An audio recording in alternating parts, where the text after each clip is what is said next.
One of the most recurrent challenges for organizations is about creating a culture of learning. Unfortunately, the way we learn in corporates hasn't changed much. It is boring, unpractical, not in line with agility of business, not inspiring. And by the way, there is at least 12% of people that remembers what they learn when they go to a training. After the training, after 1 month, if you ask them, only 12% will remember what the topic was about. And the key question is there must be some other options to create a culture of learning. Now, the interesting thing is that not so long time ago, I had the chance to listen, to view a TED Talk done by Brian Glibkowski, which is our guest today. And I found it quite inspiring, the fact that on top of every year we have like different trends in terms of learnings, saying we need to put more weight into emotional intelligence, on the way we interact, we motivate people.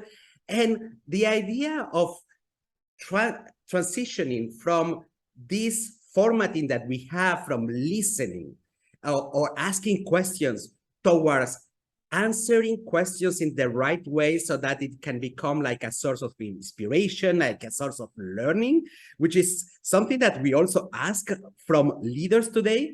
It was quite interesting. So let me tell you a little bit more about Brian. Dr. Brian Glibkowski is an author, researcher, and futurist passionate about the role of questions and answers. Think about it. In business and society, it is encouraged to learn how to formulate great questions, and not often we get to learn a process on how to answer these questions. He has a great book called The Answer Intelligence, Raise Your AQ, where Dr. Brian introduces us to the new science of answers. So he has developed an AQ framework that has been adopted by universities, including the famous Imperial College of London and different other organizations. And Brian, thank you very much for being with us today. And I wanted to ask you one simple question is, how did you get this interest in terms of how the brain processes information, behavioral science, the organizational development? From where did it start? First of all, Evan, thank you for hosting me today. It's a pleasure to be here. That's a grand tour question to start with. I'll sort of zero in on something specific. I, like you, sort of been interested in learning, and this introduction you went through about how we learn and do it more effectively. And I was looking at this process when I was a professor, and that's about learning and teaching. And I noticed some gaps. I felt like I had a lot to say and communicate, and it wasn't being understood. And it was frustrating because I was trying my best to do this. And I think other professionals experience the same thing when you're in learning development, sharing information, or if you're just communicating in sales or coaching someone, whatever it might be. So there's this frustration. And I conducted research on this with the top golf instructors in the world, which we can get into if you want to. But if I could just set this up for you very simply, what I discovered was that I think the best way to describe this is that we all know an effective conversation. Let's think about a conversation you had with your son or daughter, or maybe you were out on a date. What does that conversation look like? It tends to be balanced. Both sides are speaking, and it tends to involve questions and answers. That's what a conversation is. It's an exchange. So if you take this sort of intuitive understanding that, wow, a conversation with a friend is great, now imagine if you transform that to the learning domain. And we've done that. So it becomes asking and answering questions about any topic. So imagine you're trying to learn negotiations. There's some basic questions. What is negotiations? Why should we negotiate? How do we negotiate? And there's 6 answer types in my framework that connect to those questions. And when you provide those answers, it's sort of this satisfying experience. And this became this framework, this operating system to be more effective. So when I was trying to be more effective in the classroom, I'd connect it back to this question and answer exchange. Let me pause there for a second to let you ask a follow-up question about that. I don't want to get too far ahead of myself. Great. Brian, the sad thing is that the same frustration that you had as a professor, I remember back in my days in corporate that I had it on the fact that when I was asking for support in terms of this learning experience, every year there was a continuous repetition of the same topics, exactly the same topics. So one person could have been 3 times in the same type of trainings. And the sad thing is that you don't see it reflected in terms of the behaviors that you want to change. Because in corporations, what we want is not that you acquire a hell of a lot of knowledge. It is more about that whatever they learn is transformed into behaviors in order to drive the culture, in order to drive productivity at work, and that doesn't change. And the methodology as such of learning didn't change much during the year. So I still remember that I tried to investigate about when was the time that I remember that it was managing for the first time, a training for early managers, of people's managers. And it was like 25 years ago. Can you imagine that we are still repeating the same topic? So my belief is that learning and development has been very traditional, very conservative on the evolution on the way we learn. And I wanted to have your opinion, especially specifically about that. What is your take in the flows of the current learning model, specifically for corporations, the way people learn in corporations? What do you think is missing? Yeah, that's a great question. I think, it goes back to this understanding of conversations. When we're presenting information, we're not thinking of it as a exchange of information, as a dialogue, where we're disengaged from basic questions. So if we're doing a training on leadership, we're asking questions like, what is leadership? And in my framework, you can provide a concept or a metaphor. So for example, if you ask me what is leadership, I could say leadership is inspiring others and holding them accountable. That's a part of a concept answer. Yeah, exactly. Or I could say as a metaphor, leadership is like 2 ropes. When the ropes are separate, they're strong. But when they're braided together, they're stronger. That's how I lead. Each meeting, I'm going to try to inspire and hold you accountable. Now, this is getting at real questions. What is leadership? Emerging leaders might have this question. Real answers. And then you take that what question, and then there's other questions like, how do I lead? And that's procedures and actions. That's sort of getting down to things that you talk about with your company, among other things. And then there's why do we lead? Theory and story.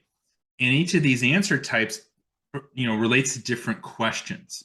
And I think, simply put, we don't have a real clear sense of this framework and what conversations are. So we're sort of on autopilot.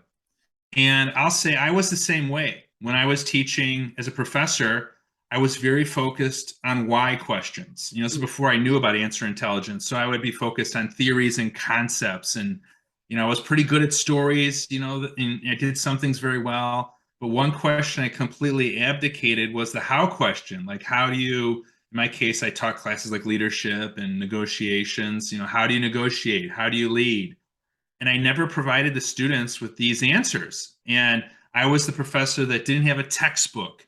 I wasn't trying to withhold information. I just didn't have this understanding in my head that we have to ask and answer all the questions. So when you bring that to the forefront, it allows you to be more impactful, allows you to engage fully. So, this is, so to answer your question concisely, I think the problem is we're missing a framework on questions and answers. And absent that, we just sort of meander around. When we have the framework, we can be more precise. We can be more direct and influential. And I think that's helped me as a communicator. And it's helped, a lot of our partners around the world to be more effective. I don't know. I'm a little bit critical about the situation of learning. And in principle, it is because I have the impression that most of trainers do not have this capacity to understand what can reduce the friction in our brain in order to either adopt new behaviors or either about acquisition of knowledge. So, and what I found quite interesting is that in your TED talk, you mentioned this imbalance between we are trained or formatted in order to ask questions, because it is also a good way to formulate, to generate like interest, curiosity, and to find our own ways of doing things. But at one moment, we also need to just learn a way. And it is very difficult to explain, like, and with, you see it, I'm pretty sure in academics, there is a lot of people with a lot of knowledge, but they simply don't know how to explain anything. I still remember my days in the university. Oh my God, people with prizes in science and whatever, and suddenly they couldn't explain in a way that was relatable and more balanced. And when I say balance, in the use of our brain, because our brain is not only the rational side who understands concepts, as you said, but there is the part that is irrational, that in fact is most of our brain, the one with the gut feelings, that needs to be also awakened in order to have really the real immersion in learning, right? That's the dream come true. And yeah, I wanted to ask you a little bit more about this imbalance. Why it is important, in fact, to be balanced between the fact that we need to learn about questioning, but also we need to know how to have a process to deploy an answer. Why is that important? Yeah. So, think about this. If you, in sales and coaching, we have in interviews, we are trained to think about questions. And going back to grade school, we learn the 6WH questions, open and close questions. So if you have a job interview, you're going to think about questions they're going to ask. They're going to say, how can you lead us? What's your number one skill? And we're completely comfortable thinking about the questions because we know that helps you prepare. But the other side is the answers. You need to prepare for the specific answers that you can provide to these questions. So right now, they're absent my research, there's no framework of answers. If I said, how many answer types are there? You can Google this. Absent my work, you're not going to find up a framework. But if you know there's 6 answer types, you can prepare to provide those answers.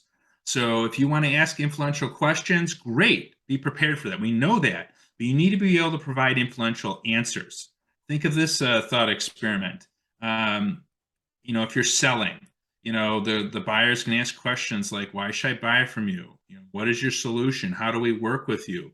You need to provide answers that are going to really respond effectively, because that's how you influence. So the imbalance starts with not focusing critically on answers as much as questions. We want to do both. Imagine if you had a conversation going back to dinner where you asked every single question, or the other party asked every single question. It's imbalanced. It's going to feel awkward. And it's like an interrogation at the extreme. You want balance. Both parties speak equally. Both parties do questions and answers. Then on top of that, even if we're open to answers, if we reflect on our ability to provide them, there's imbalances there. So, maybe you're really good at telling stories, but can you provide a procedure and action? It's, which answer types are we comfortable with? So the idea is to be, balanced in questions and answers, balanced in your ability to provide each of the answers. And when you do this, you're an effective conversationalist. You're someone you want to go to dinner with, and you're going to be effective in any area of life that you choose, leadership, sales, and other domains. And that's the basic idea. And the problem, to summarize this, is why are we imbalanced? It starts with ignorance. Imagine, you need the letters of the alphabet to form words and sentences and paragraphs. You need to understand the types of questions to ask questions and do it systematically. Same thing for answers. If we don't have a framework of answers, how can we expect someone to systematically provide answers and be balanced? So the reality is that's been missing. The first step is awareness, and then it's, knowledge and application, and then you can become more effective. It's almost like a conversion funnel, in fact, that you have developed. Indeed, when you mention awareness, that made me think about conversion funnel. Now, what I understood is that AQ is, which is the answer intelligence, seems a little bit like a mental process. We can call it also a meta skill that leaders can use to teach, communicate, and kind of motivate their teams. And I would like to understand a little bit more, how does it work? What is the concept behind AQ? And by the way, there is not so many people who have done research about the topic, because I was trying to compare how your model compares to others. So that's why it became super interesting, the angle. So how does it work, this AQ model? Yeah, so AQ, it's interesting. You've asked some questions, some what questions. What is AQ? How does it work? Which I can respond in my own framework, so to speak. But really, what AQ is it starts with a belief that questions and answers are central to conversations. And so then you have to start thinking in those terms. So let me give you an example. Let's talk about active listening. So we can think about conventional approaches towards communication, and then look at those through AQ terms. So let me tell you a little story. So and I'll roundabout get to active listening. So in the 80s, sports psychologists were really first coming onto the forefront. And for example, in tennis, they would tell someone, when the ball comes, when someone hits a ball at you, you say racket. When it goes over the net, you say, net. And when it hits the ground, you say bounce. And what that is, it relates to active listening. And we prepare ourselves to do the next step, to interact with the ball and be intentional with our responses. Now, think of that same logic of intentionality in conversations. So when you're sitting in a meeting, in AQ terms, you want to listen for questions and answers. So now if I hear a question where someone says, what's our go-to-market approach? Or how are we going to implement this? These are cues, active listening, for the type of answers that we could respond with. So if someone says, what's our go-to-market approach? I could define it as a concept. I could give you a metaphor. How are we going to implement this? I could explain it as a procedure or an action. So active listening is being prepared for question and answer responses. And this is very different than how a lot of people think of active listening, where you just sort of zone into someone and don't think about anything else. No, active listening is participating in the conversation by being aware of questions and answers in AQ terms. Now, that's a general application of AQ. Now, to give you a specific answer, you ask, what is AQ? Just to role model this. I could define it as a concept. AQ is the ability to provide elevated answers to important questions to influence others. Okay. Mm-hmm. I can give you a metaphor.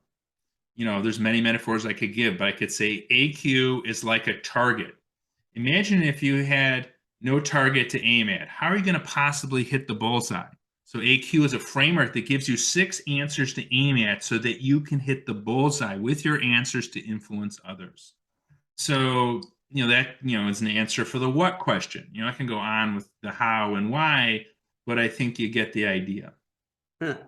It seems to me that because you're bouncing from something that is a little bit more conceptual, rational, and activating the other side of the brain, which is a little bit more gut feelings. So, and by doing that, it's almost like increasing your visibility somehow, because you are activating 2 parts of the brain. And the more connections we have in the brain, the more we have chances that this is going to be stored, retained, with emotions, with visuals, with feelings, with insights that are proper to the individual. So it seems like a good way to anchor ideas, concepts, or messages to people. And indeed, now that you mentioned, that could be quite useful in sales. Okay, we will talk about other uses. Yes. Well, let me just amplify that briefly and use this opportunity to introduce, the research that we did was originally with the top golf instructors in the world.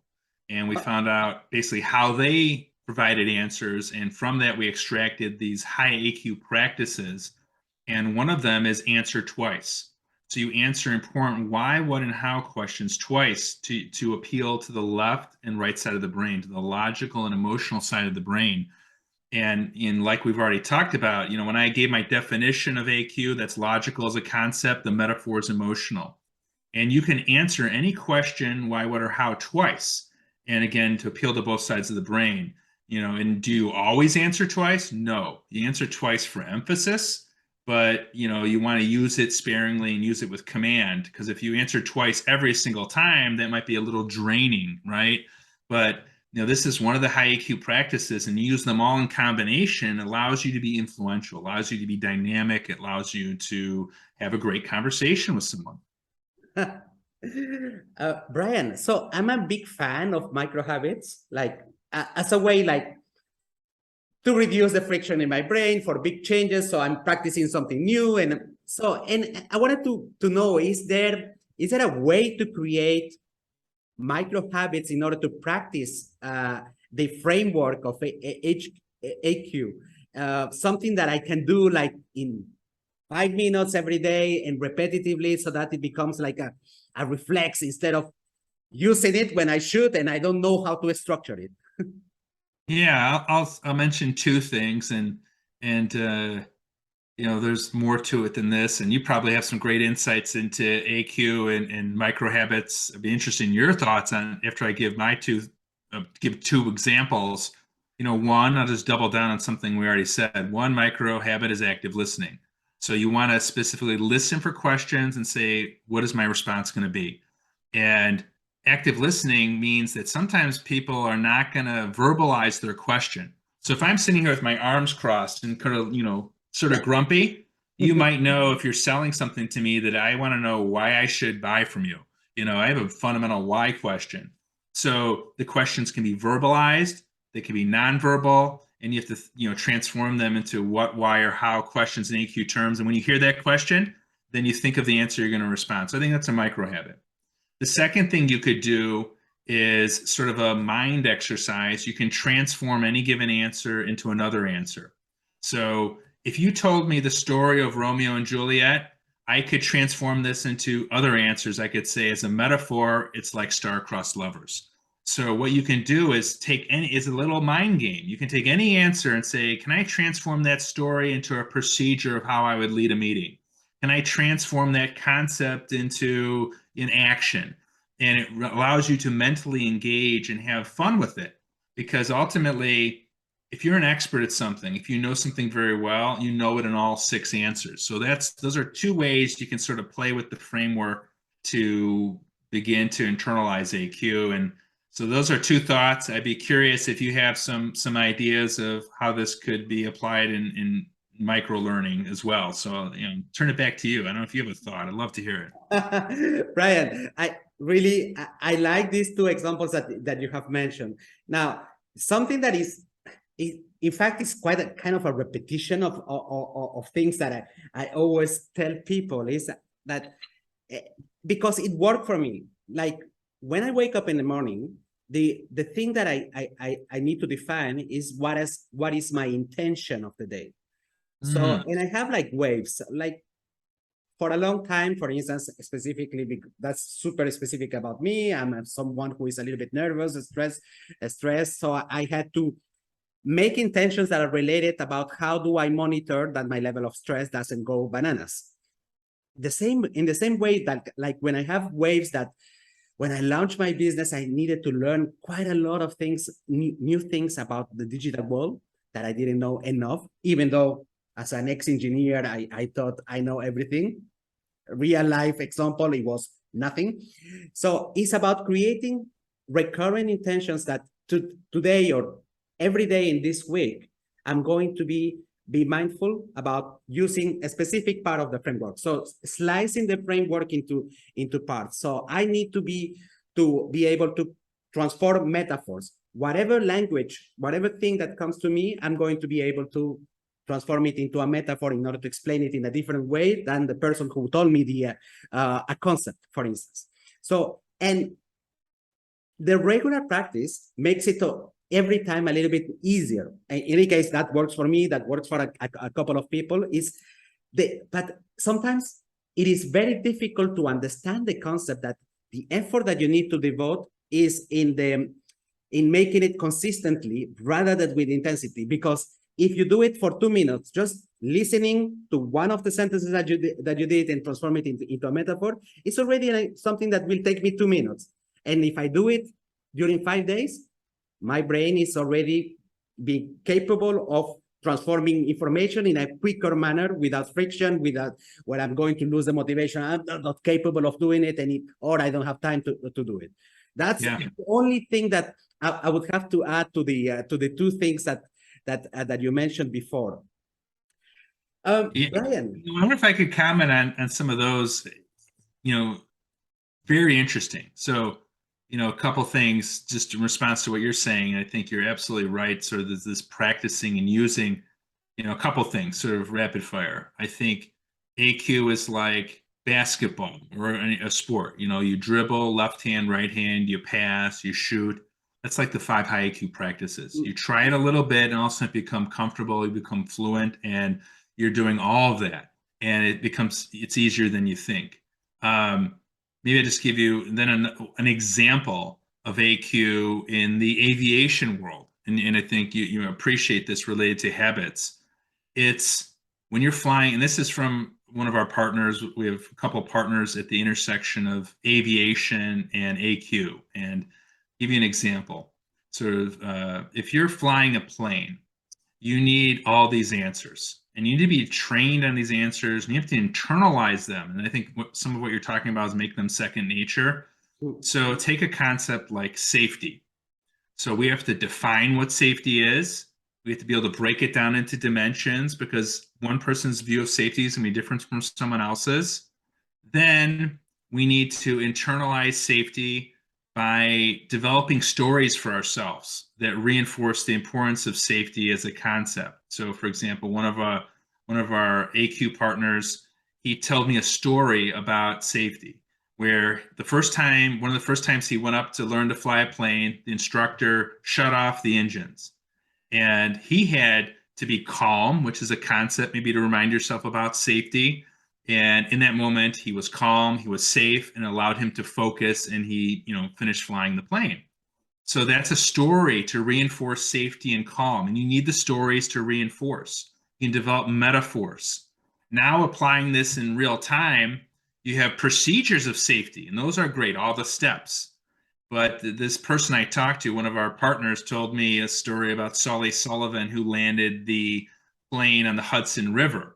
Yeah. And he knew all these answers, but just to sort of bring them together concisely, it wasn't the procedural answers in real time, because the playbook and everything about how to land a plane when the engines go out and you're landing in water, there weren't procedures. My partner was speculating that it was the understanding of the concept of safety and calm that had been internalized and used throughout the years, allowed him to be calm in that moment, allowed him to in real time connect to stories and metaphors. All this was firing in real time in a matter of a few seconds. He did everything right because he had all these answers internalized. And I think this is a fair example of what someone will do in real time when they learn anything like negotiations or sales. It's all the answers firing and all the thoughts that have been internalized. You bring it to bear real time in a conversation. And this is the difference between winning or losing in sales, or in safety, landing the plane or not. And I think, maybe a little bit long example, but I think it really encompasses what you've been talking about. Brian, what you said made me think about something that is quite particular. And maybe one of the reasons why employees, even leaders, in the times when there is a stress, it is difficult to access the knowledge. So you gave the example, when you were talking about the example of the pilot, so I was thinking, yes, when you are in a moment of stress, if you have like a manual memorized in your head, it will be super difficult to access it. But if you have these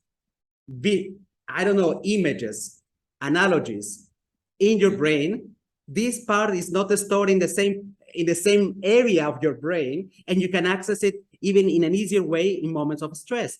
Because think about it, that this companies are spending a lot of money into changing behaviors, especially today, because they want to change cultures, but it's difficult to have concepts like values explained to, I don't know, to an accountant or to a marketeer or to the different levels of seniority. So they need to have something relatable. And they are not going to memorize all of the behaviors that are associated with these values, or they are not going to remember, or sometimes not even understand the concept itself of the value, because it has been written with a corporate language that is not relatable to human beings. I'm joking, but yes. Yeah, yeah, I think well said. And this, this internalization, this use is subtle, but it's something that can be achieved. I know you do that with your work. In AQ terms, just to sort of add to what you're saying, or paraphrase what you're saying, there's there are analytical answers like theory and concept that you want to have an indwelling in. That's mental models. There's stories and metaphors, which gives you the emotional connection, which sort of viscerally you connect to in a way that experiences and being human that sometimes you can't even articulate. And then procedures and actions are those can be processes like you're saying you can follow, but you can also internalize some of those. It's like it makes me think of some of this discussion relates to the hammer. In the hands of a master craftsman, the hammer becomes an extension of the hand. So in that case, we have internalized procedures and actions. In a similar way, with concepts like mental models, you can have embodiment, where an indwelling. You have an indwelling in those concepts. So, each of these, like intellectual, emotional, practical, we can internalize, we can think about, we can use, but it's about understanding everything in combination. And again, that's why, arguably Sully Sullivan landed the plane, because all the answers were internalized in a way that he could activate in real time and just boom, find the solution. But I feel like I'm opening up more doors than closing doors here with my comments, but it's all good stuff. So indeed, because the more you open doors, the more I am thinking about other stuff that I didn't think of to prepare this conversation, and I'm learning, which is good, Brian. I wanted to follow up with a question. So you are quite well aware that in the corporate world, there is human resources people, and what they understand is skills to be acquired, right? If we go back to the framework of AQ, what do you think are the competencies? Do you think are the competencies that are the most reinforced if people starts applying the AQ model? Yeah, there's really two things with AQ. One, it's the competency of communication. So this is a communication framework that operationalizes how to communicate in a way that anyone can use. And to sort of amplify that, we have partners in London that are neuroscientists that are using AQ for neurodiversity. How do you communicate to neurodiverse people? How can they communicate to others? It's an operational framework and says questions and answers. Let's map it out. Let's figure out how to navigate. So one, you learn the competency of communication. The second thing you can apply related to AQ is any content knowledge can be poured into AQ. So if I want to be a leader, it's important for me to know that, my subordinate is going to ask me, what is leadership? How are you going to lead me? And that's important, the question and answer mapping, but the substantive answers matter. So I need to identify my specific procedure to lead. And if it's my knowledge of leadership that allows me to do that, and I can locate different stories and metaphors. So content matters. So to really illustrate this, imagine if you're doing consulting to entrepreneurs. Well, the content of the answers matter. So if I, as a consultant, can provide a portfolio of metaphors that help locate entrepreneurship, that's going to be helpful. So for example, entrepreneur metaphors relate to things like hero. So I can explain that you're the hero of your journey, and, get that really, to be internalized that's going to be really powerful, because if I'm consulting entrepreneurs, and anyone that's been an entrepreneur knows that at times you're going to be down and out, and you need to realize that you're the hero on the hero's journey, and there's going to be ups and downs, but you can win. Now, if I'm a coach or consultant for entrepreneurs, if I can provide those kind of metaphors, the content, as well as all other answers, all 6 in total, then wow, I'm really conveying something. So if I had to share this, to bring this back to your comment about corporate training, I would tell corporate trainers to do 2 things. One, make sure each training relates to asking and answering 6 questions, providing the 6 answers to the questions. And second, pour all of your knowledge into the framework. And if you do those in combination, you can have great sessions. So I think I went a little bit further afield than your initial question, but let me stop there. You made me think when you were mentioning about entrepreneurs, I got like goosebumps, because I was thinking about, that probably entrepreneurs spend like 1 month or 2 months just preparing a pitch deck because they want to raise money and whatsoever. Yeah. And one of the key, challenges is about crafting this value proposition. And I'm thinking just right now, if I had the model, maybe the exercise would have been less painful for me, because you cannot imagine the 200 or 300 iterations for that damn sentence, right?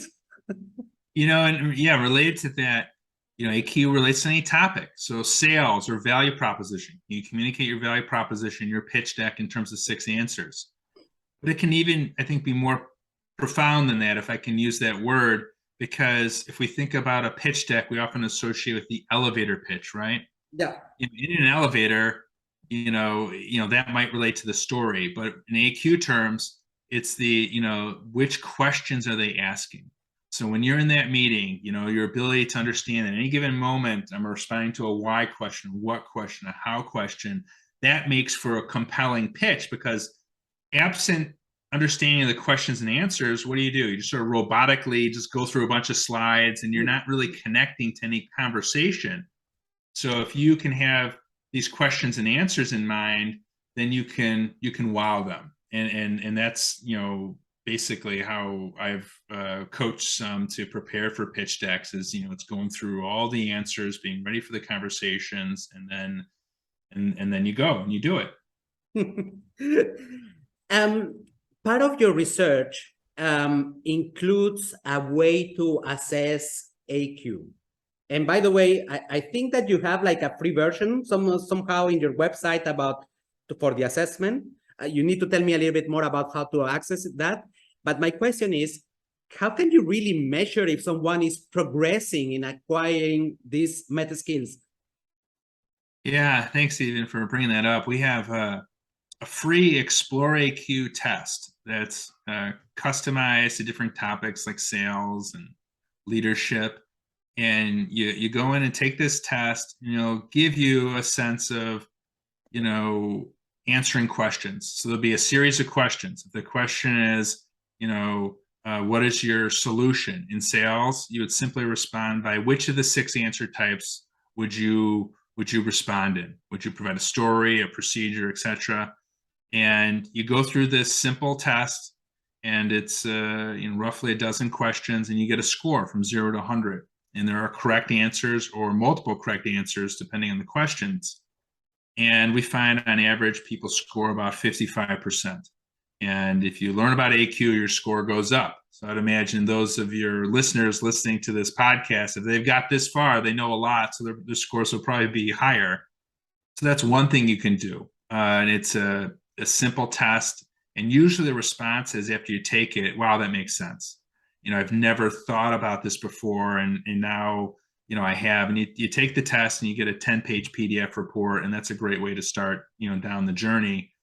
Beyond that test, there's other tools you can use and ways to think about improving with your ability for AQ. This is a basic level. Think about any important topic, like your company's value proposition. Do you have 6 answers at the ready? If you don't, that you need to improve. Yeah. And then, there's just simple ways intuitively, you need to do better. And, so those are, one test, one simple, back of the napkin test you can use for yourself, such as, just identifying 6 answers. And there's ways that you can gauge where you're at and where you need to go.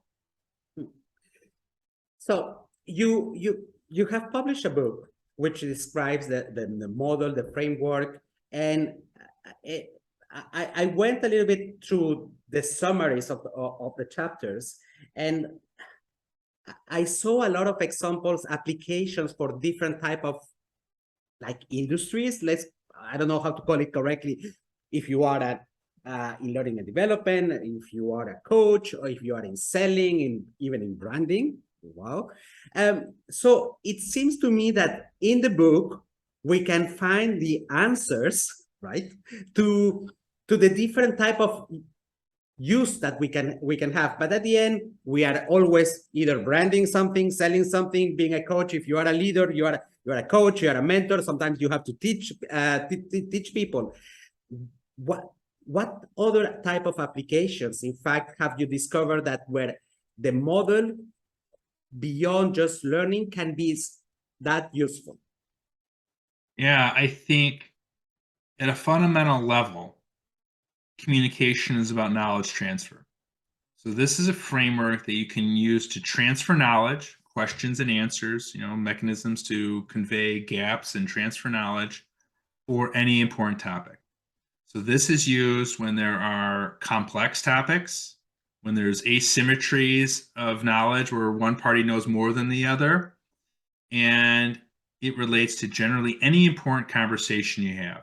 So just going through some of the list here, and we sort of put, frame in terms of sales AQ, questions and answers in the sales conversation to close more deals, to upsell.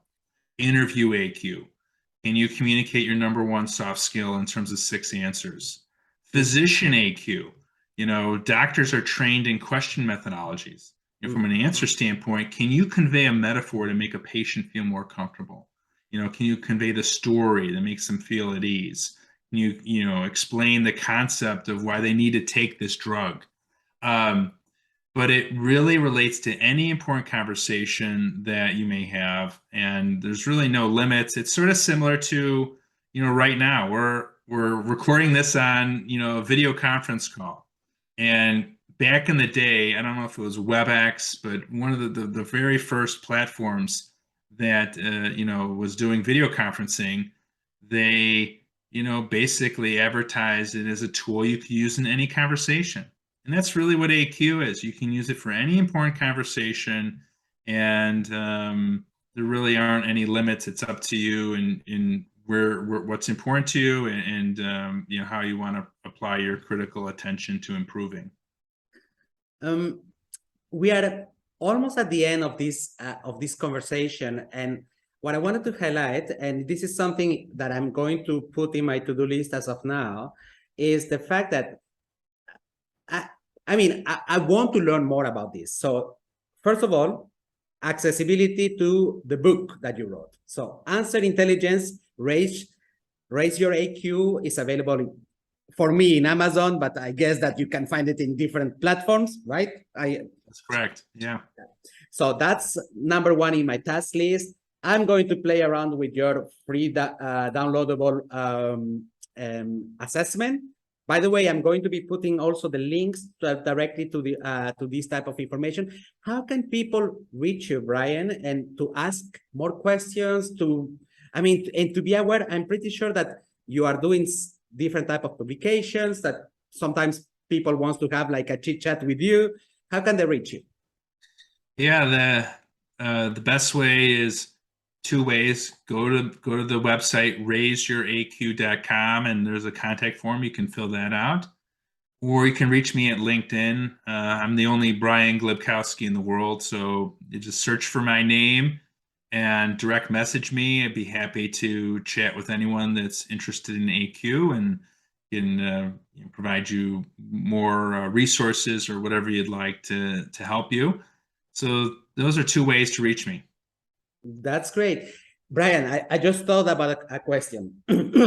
So you remember that I'm always coming back to the point that it is super difficult to change the way we learn.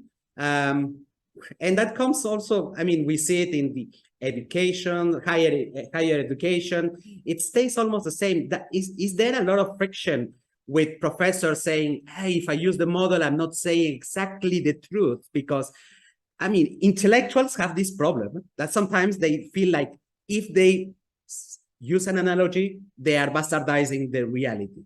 And then they give you like the complex answer that nobody understands. Do you have this type of feelings? Yeah, I think a good way to think about this is in AQ terms, we have our preferences for answer types. So in my book on branding, advertising agencies love stories, for example. In my prior reference to the aviation industry, they actually tend to focus on procedures. So, for example, in Germany, military pilots, don't quote me in the exacts of this, they have manuals that are about 500 pages. Commercial airline pilots in Germany have manuals that are about 2,000 pages. So they're highly indexed on procedures. As a professor, I was highly focused on theory. So my point is, we provide answers in the answer types we prefer.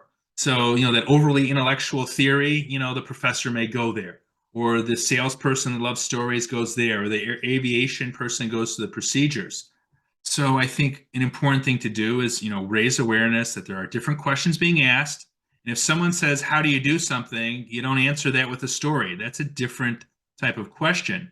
So raising awareness on which questions are being asked, and then going back to something we said before, just to double down on that, start to transform your answers. If you're always providing a story, transform it into a procedure.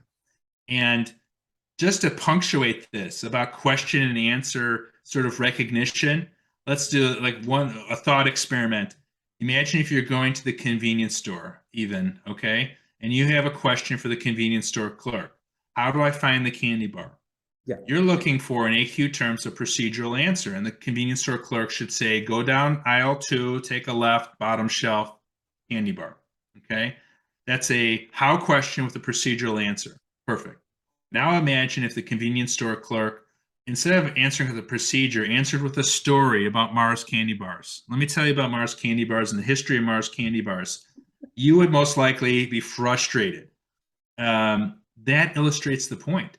If people are asking a how question, provide the right type of answer, and it's sort of just being focused and aware. And if we start to raise our awareness, we can change. So that's my response. And unfortunately, with AQ, I'm a coach, not a player. I know a lot about AQ, but others can communicate more concisely. I tend to go in all kind of directions, but that's not a limitation of the framework. It's more of a limitation of me as a communicator. But I'll stop there. Brian, as you are still currently, I think, a professor in university. Have you seen the change, the impact that you have got into the students that are following you? What do you and actually, as results? just to clarify, my full-time role as a professor, I've stepped down to focus on AQ, but I still teach at various schools, including Imperial College of London AQ. I'll give you an example of how AQ has had an impact in the university setting. At Imperial College of London, I teach in the executive sort of virtual leadership curriculum.